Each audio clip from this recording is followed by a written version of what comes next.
Being someone who travels or a traveler isn't impossible, you just don't want it bad enough. It's easy for anyone to sit back and say they want to do all these things and they want to go to all these places because it feels far-fetched. But it doesn't have to be. It's not impossible. I truly believe in my core that anyone can travel if they want to bad enough. Hi everybody, my name is Sarah. I've been traveling for a few years. I can't wait to share all of my knowledge about traveling and human experiences and being a girl in her 20s and all things womanhood, because I honestly don't want to gatekeep anymore. You know, when you experience something and it was so wonderful and you just want other people to feel that, that is me right now. So I'm here to share that knowledge. Now let's get into it. How traveling can be made possible even for you. First, let's acknowledge the types of travelers, okay?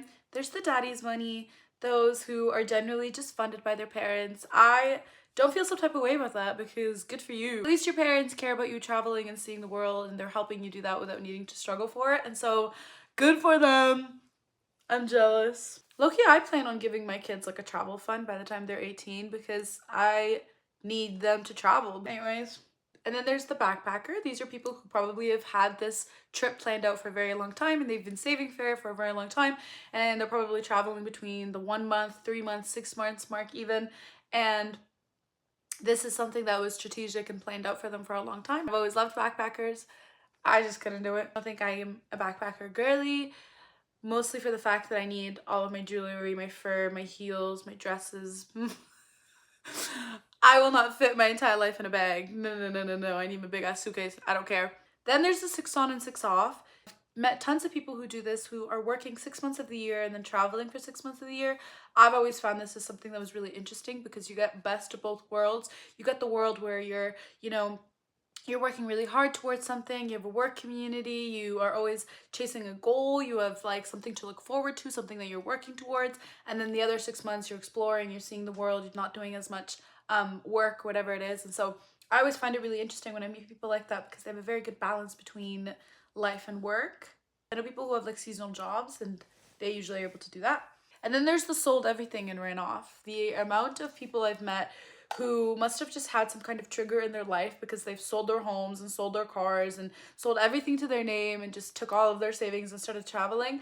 So many people. I've met people who have just like left a couple days before their wedding. I've met people who have sold their home and sold their car, and then like there was this couple who started traveling together and they sold everything and they've been doing it for like 3 years now. I know so many of those people who just need that kind of reset in their life, and so they completely detach from their past life and they start completely over and they go out and explore the world. Meeting with these types of people are always very interesting. Not worried about what's to come anymore because they are so grateful for having that extreme change in their life that while they're traveling, they don't even care about what they left behind or what's gonna come next. People are a little risky, but they made it work. Something must have just triggered them and told them that that's what they need to do. Then there's the digital nomads, which I believe is what every traveler's like goal is to be able to work online and fund their travels. That's the ultimate traveler lifestyle, the ultimate goal for anyone who loves to travel. When you meet them, it's like, oh, I just want to do something online to make me money so I can travel forever. And that's why I really love doing social media and why you should too. Now that we've discussed the types of travelers there are, you need to ask yourself what traveler you fall into. Because if you're in university and you have a full-time job and you have this and this and this, perhaps you're not going to be the type of traveler who's able to do it for 6 months on and 6 months off. Traveling is not meant for you right now because you have other priorities. If you want to make traveling your main priority, you are gonna have to let go of other responsibilities and focus on that. And besides getting a remote job, which there's tons of jobs to get, you can also work and volunteer abroad, and that is the best way to not only travel, but to indulge yourself in a place and be a part of the culture. Because once you start working somewhere, babe, you're from there. This is what I did when I was in Thailand. I was able to live there for 4 months. I started working with a hostel while I was there. There's so many places abroad that will literally pay you or give you free accommodation and free food and other packages just to work for them. Tons of places will offer volunteer work. And I got my job in Thailand in a really funny way. It was offered to me while I was staying at this hostel. But you can use Worldpackers to find so many job opportunities across the whole world that you can do for literally months at a time, with your biggest expense being the plane ticket there and back. And I find this such a good opportunity because not only are you affording so much, but you're also indulged in a kind of community and you're based in one place rather than jumping around from place to place. Because I find that as a backpacker, you're constantly moving, you're constantly on the move, you know, from ferry to taxi to hostel to bus. But when you decide to volunteer in a place and you stay and you indulge yourself, you make a family, you make friendships, you make routine, it becomes a part of who you are because you've lived there every day, and it just becomes a natural routine for you. And that is so important when you're traveling, because now I feel like I have a home in Thailand. Especially loved working with a hostel because I was meeting people from all over the world, and it was a social hostel, and so we were all put in the same building, just interacting and meeting each other and going out and doing things together and getting to know each other and learning from each other.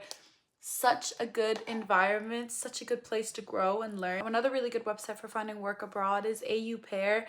AU Pair will actually set you up with a family abroad. Could be anywhere in the world, and you are actually going to be doing an in-house living with them. And so they give you free accommodation and most of the time pay you a monthly salary for whatever needs they are. Sometimes it could be nannying, sometimes it could be cleaning, sometimes it could be helping them out with their farms or their children or dog walking or whatever their necessary needs are. You could explore their city and their country and make a salary every month and get to have free accommodation. I've never done AU Pair, but I know tons of people who have and have absolutely loved it. Now, say you don't want to work, you don't want to volunteer, you simply just want to travel. It is not that hard. You just need to be more budget friendly. So many places are so affordable to travel to. Southeast Asia, South America, tons of places in Europe. If you worked hard enough all summer, you saved just a few $1,000s, you could travel to these really affordable countries and live lavishly. Obviously being budget friendly when you get there. Instead of taking planes around, you take buses. Instead of hotels, you stay in hostels. Maybe this isn't possible to you because you have other responsibilities, but if traveling is truly your number one priority, get any part-time job, save for a couple of months, you just need a couple $1,000s, and you can have a trip of a lifetime possible. I'm gonna make a separate video about safety tips, how to make friends, how to really budget travel. This video is mainly to show you that it is possible by volunteering or working abroad or saving up before you go on a trip, that it is possible to travel and you could do it too. I have seen people in worse situations than you make it work, and so there's really no excuse. If you want to travel, you can. Thank you guys for watching. I promise to get better at YouTube. Catch you next week. Bye.